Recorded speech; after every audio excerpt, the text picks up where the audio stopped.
بسم اللہ الرحمن الرحیم۔ ایک بات یہ گشت کر رہی ہے کہ قرآن مجید کے اوراق کا جو بوسیدہ ہو چکے ہیں ان کا کیا کیا جائے، کیونکہ بہت سارے لوگ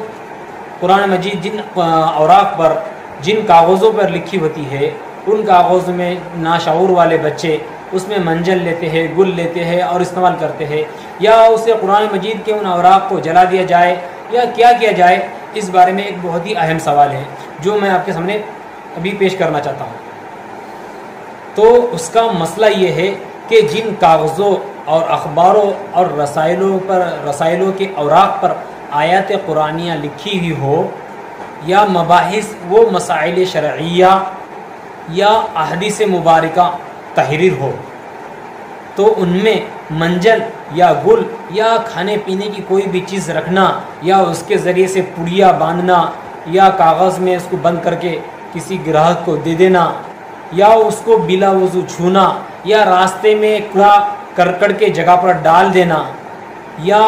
دری کے نیچے یا چٹائی کے نیچے اسے رکھ دینا جس کی وجہ سے بے حرمتی لازم آتی ہے، ایسا کرنا شرعاً ناجائز ہے اور حرام ہے۔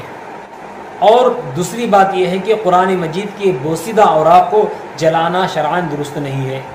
رہی یہ بات کہ اب ان اوراق کا کیا کیا جائے، تو پہلی بات یہ ہے کہ قرآن مجید کے بوسیدہ اوراق یا ایسے اوراق جو ناقابل انتفاع ہو،